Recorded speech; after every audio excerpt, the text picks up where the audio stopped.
I hope you had a good week. I want to mention that whenever we immerse ourselves in a particular topic or a particular lesson of Rebbe Nachman's, we seem to find that we're tested, or given, rather than tests, we're given opportunities to practice what we've learned. Has anyone been tested in Emunah recently? Okay, I have. What's an Emunah test?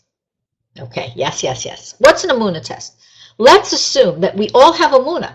Hi, Heidi. We all have Emunah. We all do, and we can all say it's from Hashem. I know it's from Hashem. Whatever I'm being tested with, we've practiced our Emunah so much that maybe even almost immediately, when a disappointment happens or a plan is shattered or something changes, we immediately can say, it's from Hashem. And then, do we still get annoyed, frustrated, angry, fed up, depressed, sad? Because we have Emunah up here. So learning Emunah begins with the intellect, because as Rabbi Nachman says in Torah 21, which we've referred to quite a few times, the intellect has to fire up the heart. Okay, so we have to start with the concept for the most part. Even to take that leap into Emunah, our brain has to be thinking in Emunah terms. We have to be thinking about it. We have to be learning it. So this is how we deal with the little and the big disappointments, tragedies, and obstacles we come across, is by getting our brain in working order, and then our emotions. And what are our emotions really? What are our feelings? They're the thoughts of our heart, okay? They're the thoughts of our heart. There's a concept that science is just catching up with, and that is science used to think the brain was one thing, emotions were in the brain. We've heard about the brain-gut link with the brain and the stomach. We could go into that another time. We don't have to now. And it's not just the Hasidic Rebbeim who said this, but Torah has said throughout Torah that the brain and the heart are both operational. The mind and the heart are operational, and that there's some kind of synchrony between them. So finally science is catching up, and they realize, they're discovering in the past few years, that when the brain sends out neural information, it affects the heart. It affects the rate of the heart. It affects the way the heart beats. And they're discovering that saying emotions are in the heart isn't exactly a euphemism or a metaphor. It's real. Our brains and our hearts have to work together. That is when you really have Emunah. Because the truth is Emunah 101 is getting it up here. It's not that hard to get it up there, really. We have to keep telling it to ourselves so we get it down here. Okay? So this doesn't happen overnight. I had somebody contact me today. Somebody I've spoken to several times, a young woman, a young mother, who is going through some anxiety. And she wants a fix for a certain problem. And I really wanted to help her. And I'm shuffling through my forum, and I'm thinking, and how can I help her? And I'm also davening. And it came to me, well, the key to everything really is to begin from the place of Emunah. And in order to begin from the place of Emunah, you have to have a relationship with Hashem. You have to be actively having a relationship with Him, where you're not just a passive recipient. Okay? You have to talk to Hashem. Okay? You have to engage Hashem. We have to reach out to Him. And that has to be the ingredient before we do anything else. So we know, so that was this young woman's particular situation, but we know that there have been a lot of problems, recently. So we had the shooting, and we had, people don't know this because it's not in the mainstream media, but living in Brooklyn, I can tell you there have been a lot of attacks against Jews, okay? Everything from graffiti to minor assaults and so on and so forth. Name calling always happens. Spitting has happened, okay? We're used to it. So meanwhile, it's ramping up because we're seeing, for example, that for Yeshiva Bachram, 4 boys from Yeshiva were just attacked in Toronto. And we're hearing more and more about anti-Semitic attacks. And we're learning that the vast majority of bias incidents in the United States are against Jews. Jews make up, what, 1% of the population, if that? But more than 50% of all bias attacks are against Jews. Okay, at least the reported ones are against Jews. And we don't even report all of them. So how do we maintain our Emunah during this time? Well, we can tell ourselves, but how do we live our Emunah? How do we live our Emunah? So really, that's what learning Emunah is about, is the response to situations, okay? So when something comes along, and it's an attack or a tragedy, God forbid, anything like this, you know, what's going on in Israel right now, they're just hurling bombs over, I mean, that's what these rockets are, they're bombs over the border at innocent people, okay? That's what Hamas is doing now. And we should all, by the way, be praying for the safety of everyone in Israel. So they're hurling these bombs, and what is our response? So our response can be, I'm going to go and I'm going to arm myself if you live in Israel, or I'm going to go and I'm going to write to politicians, and I'm going to go and I'm going to give money for protection of Jews. These are all good things to do. I'm not saying they're not, okay? But activism has to begin from the level of Emunah, from the level of faith. Activism has to be, for a Jew, for anybody, with the understanding that unless Hashem wills it, no matter what we do, our plans won't necessarily turn out the way we want them to, unless Hashem wills it. We can push, we can force. You know, there's something that people have been saying for a long time now to little kids, for at least a generation. And I consider it very cruel. They say, you can be anything you want to be. You can do anything you want to do. It's just not true. It's just not true. We can't. We all have boundaries and limitations and so on and so forth. However, if we are going to surpass and achieve, even within our boundaries, let alone surpassing our boundaries, Hashem has to will it. And when we understand that and act in accordance with that fact, we are living Emunah. Okay? Now, in this week's Parsha, Yaakov saw Rachel, right? And he saw she was really his cousin, right? Or his niece, because she was Lavan, who was his mother's brother. So she was his niece.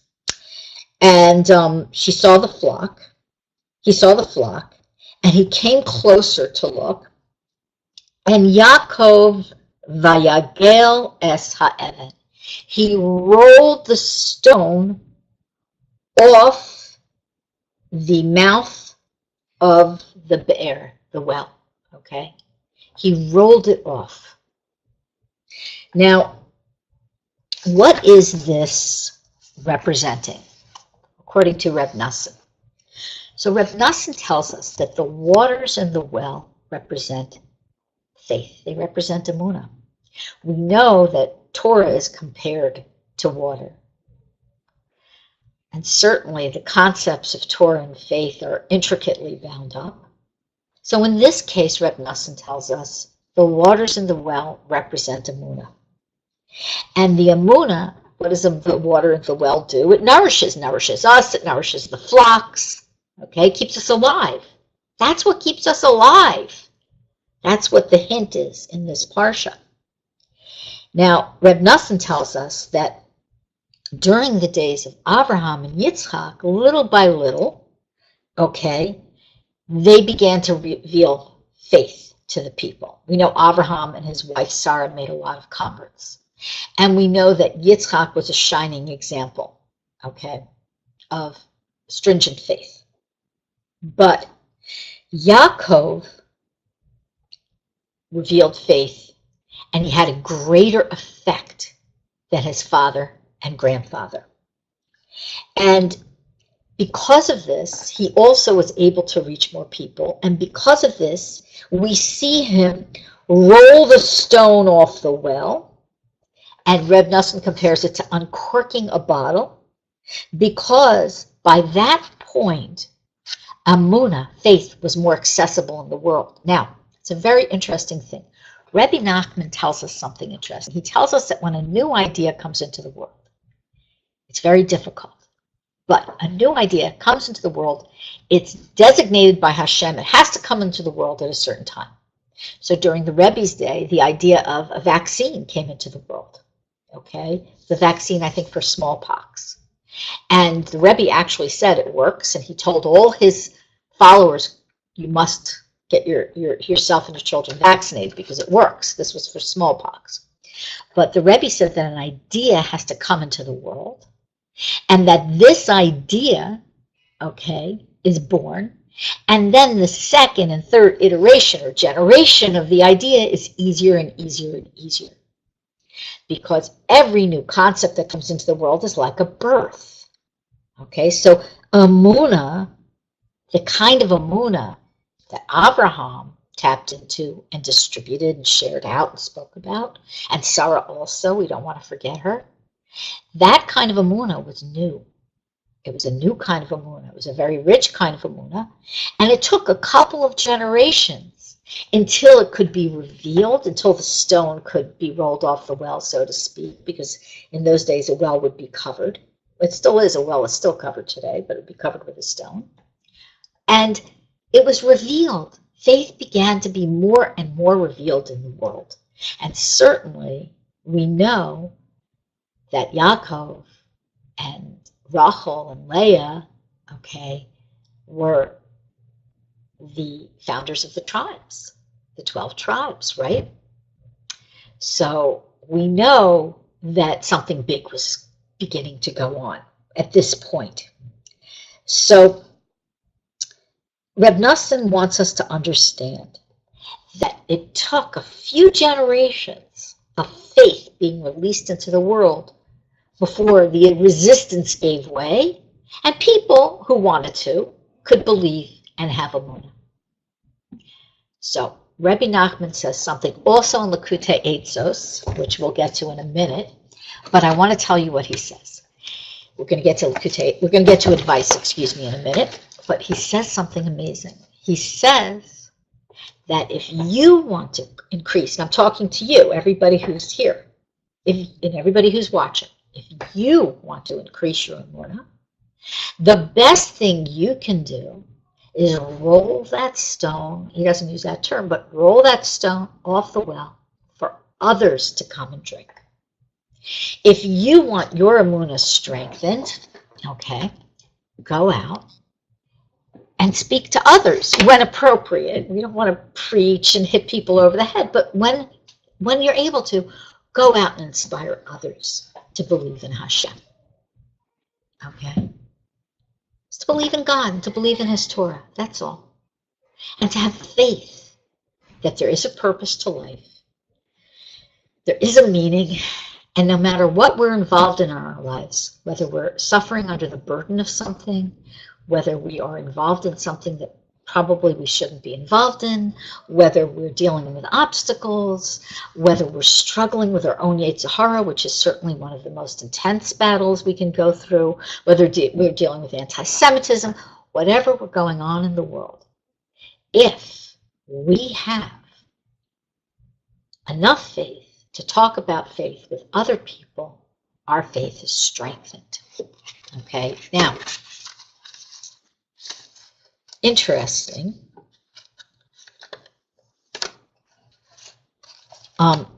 Who has heard of Meshivas Nefesh?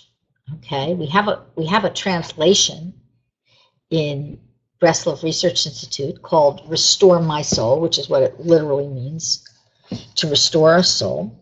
And it's very interesting that it says, so long as you have Emunah in Hashem, in the world to come, and in the Mashiach, okay, you will also have what? Hope. Hope is the positive byproduct of Emunah. It's something, Emunah isn't in and of itself a goal. It's fine. But the effects are hope. And a hope is a joyful feeling. Hope is an anticipation of good. And something interesting, hold on, I just want to see, I'd like to find the, who said this, whether it was the Rebbe or Reb Alter of Tuklik, who was the one who compiled Meshivas Nefesh, that in, I think it's in,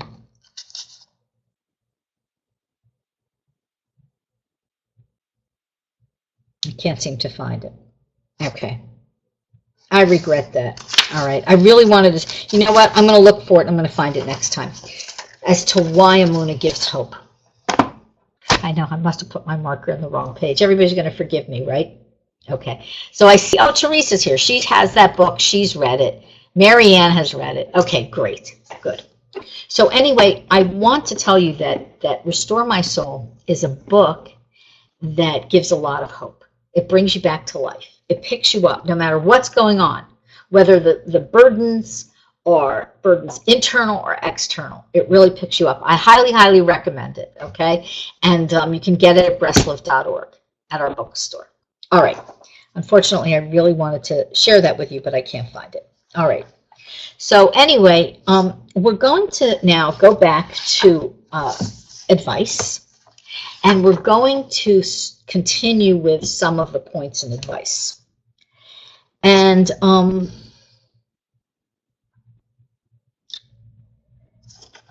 one of the things that Rebbe Nosson says as he explains Rebbe Nachman's teachings is that all the gates of holiness open up if you have faith.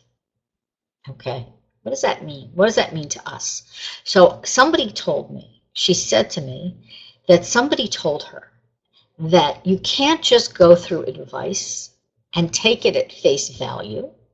You have to actually go and learn the entire lesson associated with the summary in the advice book. Okay, does everybody know what the advice book is? I think I mentioned it in the BRI Books course and so on and so forth.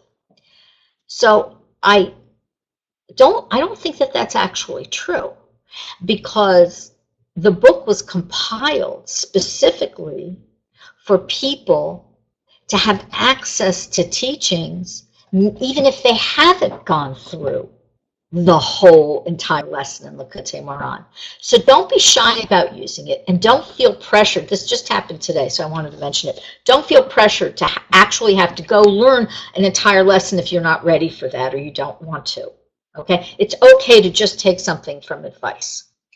Okay, so I do want to explain what all the gates of holiness. So in our understanding of that, it means that we're going to be able to live the life of a Torah Jew. We're going to be able to live a holy life, okay, as long as we have sincere faith.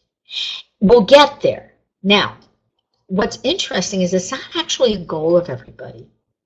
Many people want to have their cake and eat it too. We're human. So we like the idea of having Emunah. We all do. Nobody says, I don't want to have faith, or not here in this class anyway. And we like the idea of holiness. It's very appealing. It's beautiful. It's something our hearts and souls do yearn for. But we don't necessarily want to give up the stuff that gives us fleeting pleasure, that maybe is at odds with holiness. But Reb Nassim tells us, and Rabbi Nachman tells us, that if your faith is sincere, if it's real, if it's the real deal, your life will get holier and holier and holier. You will go up and up and up if you have sincere faith. Faith is the key to unlock all the other stuff of the Torah. Okay? It's got to be there. Now, no one, if you have faith, is going to be able to throw you down from your position. This is something that in this day and age can be very confusing. So who heard about the latest scandal with this Women's March thing? Anybody? Okay, so the scandal goes like this. There's this Women's March. I don't know what they're marching about, to be honest. I didn't pay that much attention. But I know they were angry, and I think it happened last year because I knew they were angry. Please forgive me for not knowing what exactly went on. It just didn't capture my attention. And now they're just suddenly discovering that the two main leaders of this march are flagrant anti-Semites, which, I mean, I knew from the names when the first time I read about it, not even knowing what it was. They're very well-known anti-Semites. I mean, like blatant Jew haters, lovers of Farrakhan, and so on and so forth.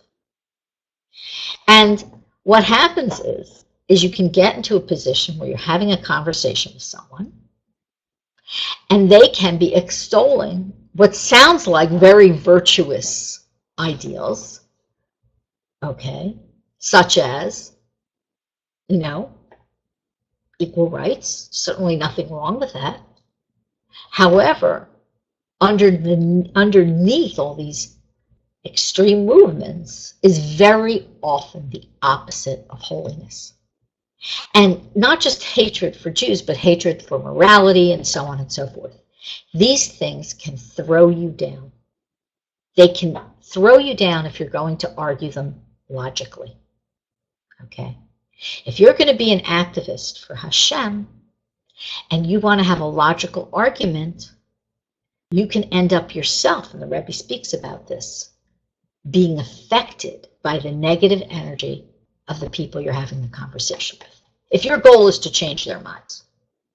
However, if your goal is to hang on to your own faith and share faith, even if you can't share it in certain instances, because in certain instances people just don't want it, you yourself will still stay firm.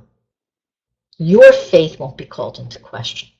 Whether it's a women's march, whether it's whether you're a scientist and you're going to a conference. I had this recently with somebody who was telling me about a friend of mine I have two friends who are scientists, and she went to a specific conference and people were arguing and it got into a big argument against Hashem. And she has terrific Emunah and she hung in there. Okay, maybe she'll tell her story one day at Shabbaton. If you don't have faith, all you have is just kind of a warm feeling towards Hashem and a warm feeling towards Torah and this and that and a logical feeling towards Torah, you can be thrown down. Conversely, Rabbi Nachman tells us, and it's also an advice, in order to sustain your Emunah, what do you have to do? Something really, which might seem out of left field until we'll think about it, we'll discuss it. He says what we have to do is we have to constantly do two things. One, thank Hashem. Just thank him for everything. Okay? Especially for when you are a problem, you're lifted out of a problem, you're saved from danger, something that you was hanging over you, you thought you were getting fired, whatever, God forbid, it didn't happen. When you're saved, and at all times thank Hashem, number one. And number two, okay, study halacha. Rebbe says it. Those two things. Some people naturally feel pulled to study halacha. I happen to have a pull. I happen to love halacha. I always have that pull. Thanking Hashem, I have to remind myself, not because I'm ungrateful, just it's not necessarily a pull for me. Other people, they feel such gratitude and hakaras hatov to Hashem for every second they're alive. They're constantly thanking Hashem, but they don't want to study halacha. You understand? These are really, in a weird sort of way, people tend to have a tendency towards one or the other, naturally. We have to have both. We have to have the heart, the gratitude, the love. We have to have the head, the halacha, understanding right from wrong. Okay? And he says very specifically, if we do this, we will be able to really pray. We'll really be able to talk to Hashem. Our speech will be perfected. And we will be able to refine and strengthen our connection with Hashem. And through this, okay, through these two things, we are going to be able to draw brachas down into our lives, especially the bracha of Shabbos. Okay, we'll be able to really feel Shabbos. Even if we keep Shabbos, not everybody feels it. Not everybody feels it. Okay? So through this process of faith and gratitude, all these concepts the Rebbe links, and halacha, sifting and sorting, okay, we come to strengthen our relationship to Hashem. We're able to talk to Him. Because why? We've expressed gratitude. Number one, we got to do that. And number two, we understand what Hashem wants from us, so we can have a conversation with Him. We can say, oh, this is the halacha. Okay, now I kind of understand that this and this and this and this is part of my path. Okay? All these go hand in hand. It's not one or the other. And in this world, you see people tend to be pulled one way or the other, the heart or the head. Some people are more bevoradic, more din, more the aspect of justice and righteousness and judgment. Some people are more the aspect of chesed and overflowing love. Yaakov, as in this week's parsha, what is Yaakov? He's Tiferes, or Tiferet. He's harmony. He's the perfect blend. Yaakov is the perfect blend of Abraham's chesed and Yitzchak's din. Those are two valid paths of service of Hashem. Don't think for a moment Abraham neglected halacha, or Yitzchak, don't think for a moment he neglected faith and being thankful to Hashem and loving Hashem. They didn't neglect it, just that they each had a path, a tendency towards one path. Yaakov blended this, and the sphere, the Kabbalistic sphere of harmony, Tiferes, also translates as beauty, like the word pair, Tefer, the pay and the fe are interchangeable here. Okay, we know this word comes down to the English as the word fair. The old-fashioned use of the word for pretty is fair. She's a fair girl. It means a pretty girl. This word is that perfect balance of boundaries and love. And that's what compassion is. That's what true beauty is that boundary, is that blending, excuse me. And when you have that blend, and it should be something that we all work on. We should all work on this. When you have that blend, you have true beauty, and your Emunah is strong, and your speech is perfected. You are able to really have your relationship with Hashem that you want to have. Okay, so how do we get there? Because it's going to look different for each person. Your Tiferes isn't going to look like mine. So we have to know ourselves. We have to understand who we are. Okay, to know something about yourself. You have to know, and the way to know is to talk to Hashem about yourself, like a therapy session in Hisbodedus. Have your chat every day with God. Don't neglect that. This is where I'm holding. Hey, Hashem, I've looked at myself, and you know what, Hashem? I see I have a tendency to like law and order and things in a line. Except in certain areas of my life, I'm totally without boundaries and I'm late for everything.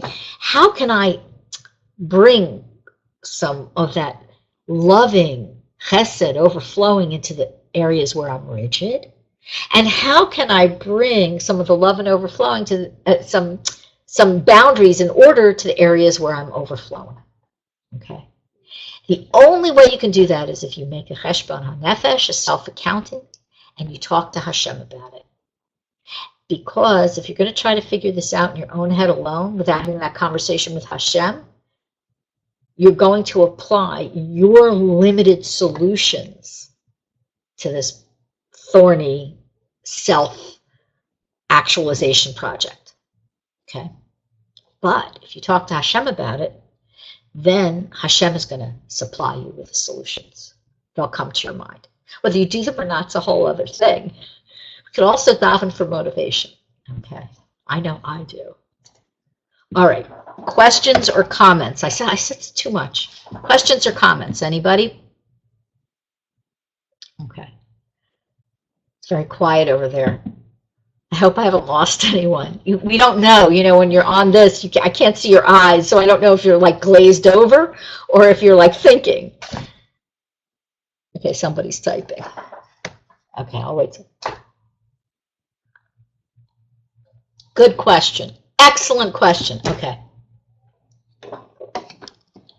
Teresa has a great question. Which is greater, bitachon, or emunah, or hope? She says hope also. Okay, so hope right now I'm not going to deal with because it's a kind of a separate category.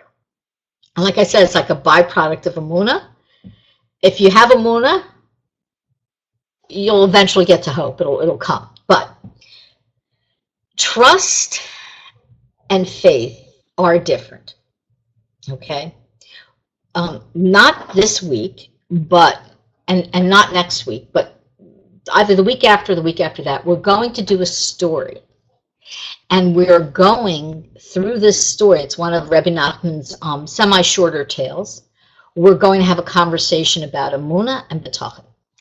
Bitachon, or bitachon, I should probably use the modern Hebrew pronunciation. Bitachon, okay, trust, is emunah applied. So it's not an either or, Teresa. You take emunah, and if you live it, which is what we're doing in this class, you're going to have bitachon. Okay? Remember I was talking in the beginning of the class? How you get these tests and these obstacles, whatever you're learning, and then how do you actually live it? And you need the heart to live it. Okay? When your actions speak and show that you have emunah, that means you really have trust. You also have bitachon. Okay? Because trust is the logical extension of emunah. If we're going around and something happens to us, we're thrown off, or our schedules are thrown off, and we say, oh, it's from Hashem, and then we throw something, we say, oh, that person messed up my schedule, who do they think they are? If we do that, we don't have bitachon. We don't have bitachon. We may have emunah in the head, but we don't really have emunah. We certainly don't trust. Okay? If we trust, we live like, oh, let's see what's going to happen next. It's a very good state to work on. Okay?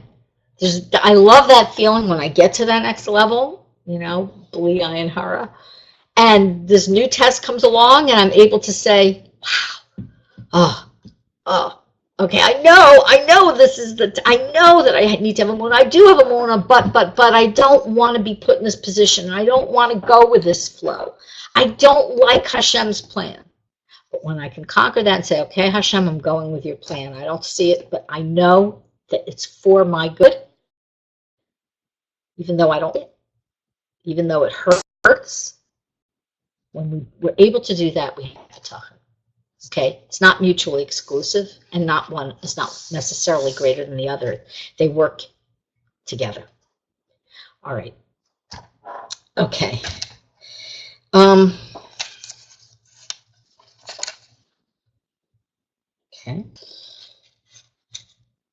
We're going to do another one. I don't think we're going to get to all of them tonight, once again. Okay. Oh, this is important. When you strengthen your emunah, you grow. Okay? the Rebbe says that a person who has good, strong faith is going to grow. He's going to grow in his avodas Hashem. He's going to grow closer to Hashem. He's going to develop. He's going to also experience another byproduct of Emunah, which it's not hope, but it's just as important. Savlanut, patience. Okay? What's going to happen next? I want that to happen now, but what's going to happen next? I'm going to hope, I'm going to look forward to it, I'm going to have patience. Whatever will be, will be. We all are capable of at least some moments having this experience, if we want to. And that is so rewarding. What happens is the Rebbe says that people who don't have this ability, aren't there yet, suffer depression, heaviness, a lack of enthusiasm in their lives, they're bitter. It's really, it's a mental health issue to not have Emunah.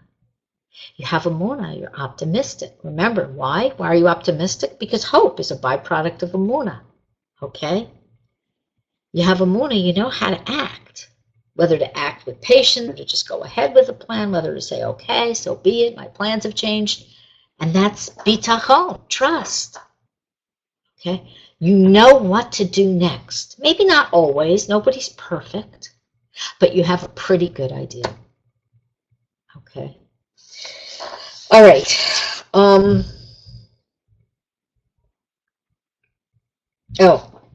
Another important thing. Controversy. I really did want to get to this one tonight. Conflict, arguments. I have discovered this very, very late in life. Okay, as a redheaded child, I had a flash in the pan temper, hot, burned hot, and then I forgot about it. But I was quick to temper. Okay, this is not good. What's good? The Rebbe tells us. If we get involved in conflict of any kind, we can start to lose our faith. We can start to have doubts. He says very specifically, actually Reb Nosson says very specifically, you get involved in a conflict, the best thing to do is remain silent. If you have no choice and you need to be in the conflict, remain silent. And leave the battle, he says, to God. Leave it to Hashem. Let him fight it. Which is going back to our previous topic of activism. Okay, we spoke about activism, right? Let Hashem fight it. It doesn't mean, by the way, that you shouldn't speak up when necessary and so forth. But if you let Hashem fight the battles, you'll be fighting a lot less. Okay? When I was younger, I was not even that much younger, I was an activist. I wanted to do, I wanted to fix. Okay? I don't know about any of you. I know maybe one or two of you I know. Very possibly were like that. Okay?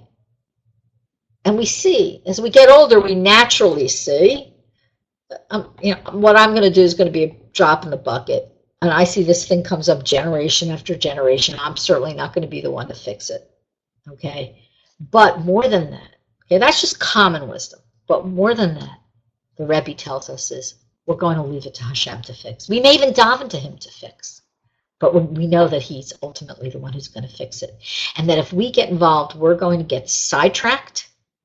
And we are going to end up very possibly weakening our faith and, God forbid, even destroying it. It has happened to people. Okay? All right. Let's see. I think we're going to do, okay, we had about so I had about 18 of them, and I think we're going to only get 3 or 4. Okay, honesty. Who wants to do honesty? Me? Okay. All right. So me, yay. Okay. So there's a lot on honesty, because remember, in advice, in Likutei Eitos, Reb Nosson combines 2 topics, emes and Emunah, truth and faith, together.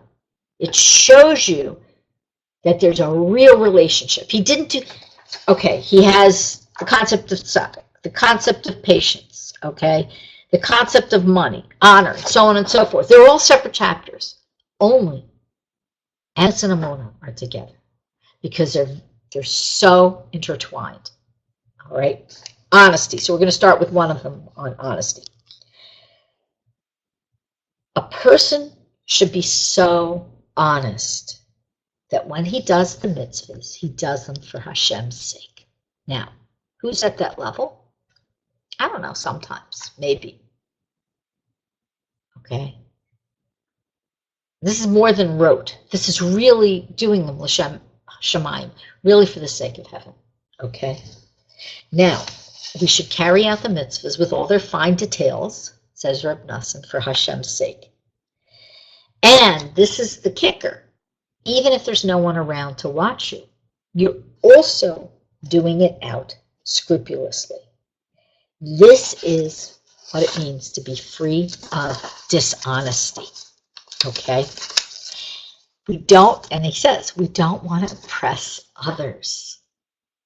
Okay, this is so interesting because Rebbe Nachman speaks about this. Somebody came to him and they said, I've been offered the job of a Rav in a town. Should I travel to that town and become their Rav? It's an exalted position. And the Rebbe said, if you do, you'll never be able to bench properly. Okay, what's bench? Birkas Hamazon, the prayers after you eat. Why would he never be able to bench properly? Because all eyes would be on him. And he would just instinctively try to impress. Okay. Emunah means you're honest. Why? This is so beautiful. Guys, listen to this. This is so amazing. Because if you have Emunah, you have faith in Hashem, you really are conscious that he's always there. Emunah is in a kind of awareness. So that when you daven, when you're alone, you daven with the same intensity, even more so, because you're not distracted. And if people will watch you. Okay. And when you give charity when you're alone, and you give charity anonymously, and there are times, by the way, you should give charity, you should donate with your name. It's very important to do that too. There are reasons for that. But if you're able to give it anonymously also, okay, very good. You're not trying to impress a person.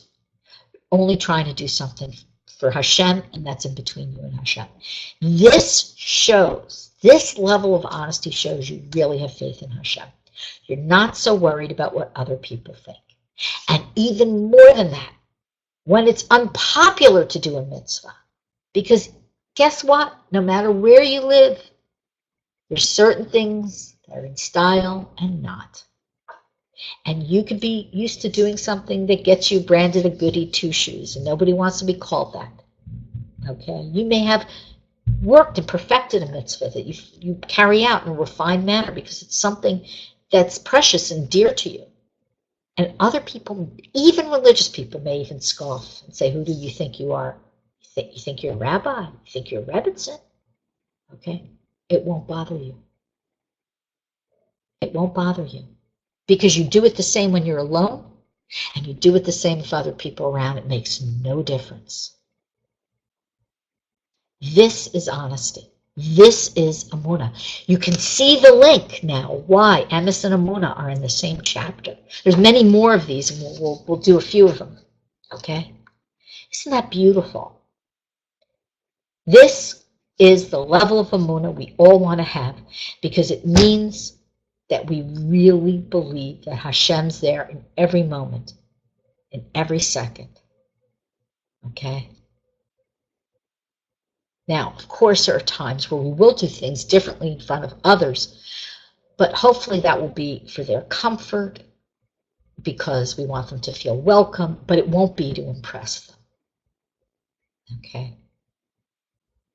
Because here's the other kicker, is the people who are worth impressing aren't going to be the kind of people who will be impressed with how shall we say, flourishes of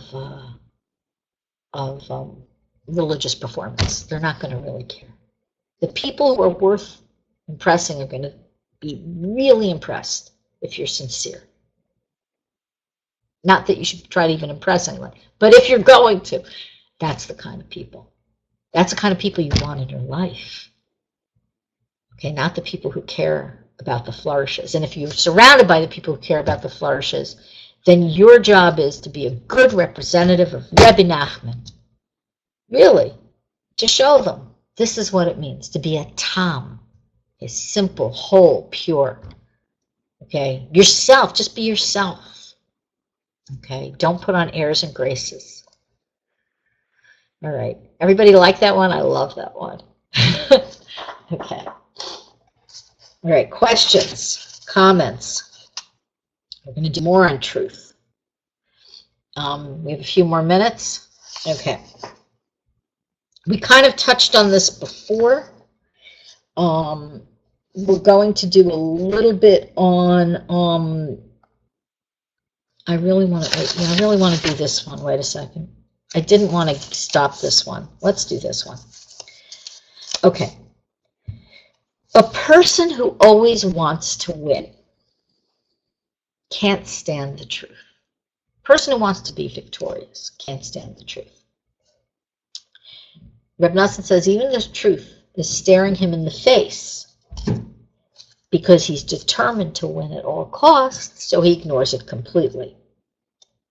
If you want to find the real truth, you have to rid yourself of the urge to win.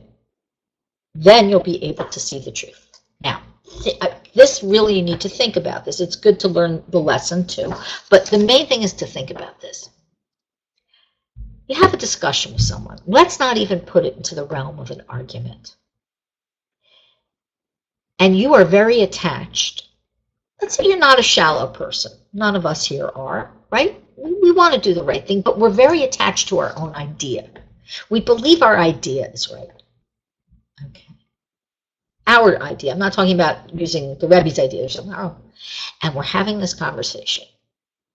And we're so attached, and this person disagrees with us. And we want to win. And this person may have truth, or he may even have, or she may even have an element of truth that we need to listen to. Are we big enough to be able to go back to this person during the argument or just discussion, not even an argument, or afterwards, and say, you know what, you were right. There's something to what you say. You are right, something to what you say. Let me listen, let me hear what you have to say. You know, maybe there's some truth in it. Or do we want to win? Okay. If we have Emunah, we want the truth. Whatever, even if the truth isn't our personal truth, we want the truth. Because we understand that whole truth is only from Hashem.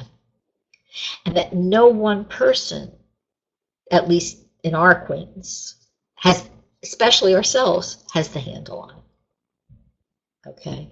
And if you're in a position of authority, this really bears thinking about. You have to know when you're using your knowledge and so on and so forth to give over, and you're relying on this knowledge. It's not necessarily your own, it's coming from a good source. Or when you're just so used to being right, you want to be right, and it's about you. Everybody has to think about that. Because the truth, okay, is more important than victory. Why? Because victory is netzach, right? Netzach also means eternal. What does this tell us? It tells us that real victory is eternal. Okay? The two words are the same word in Hebrew. Real victory is eternal. The kind of victory we have on a day-to-day basis is not eternal. We all want eternal because we want Mashiach, we want Hashem, we want the Geula, we want Olam Haba, right? We want the world to come. We want eternal. And if we want that, that's a good sign we have Emunah. Okay, so we did 4 out of 18. Not a world record. Okay, any questions or comments before we sign out for the night? Okay, So most likely next week we will not have class. You'll probably get a notice either way. Looks like probably not, but you'll find out. And thank you, Heidi. I just love learning Emunah with Rabbi Nachman. And thank you, Marianne. It's good seeing you both. And I hope you all have a wonderful night, a terrific week. And bless you all. Simcha Ya'al, sending you my love. Teresa says, the Chafetz Chaim wrote, if a word is worth one sentence, silence is worth two. Very true. Hi, Pamela. Yes. Rebbe says, in an argument for sure, better to be quiet. Let Hashem do the argument for you. Okay. Have a great week, everyone. Be well, and looking forward to seeing you soon, God willing.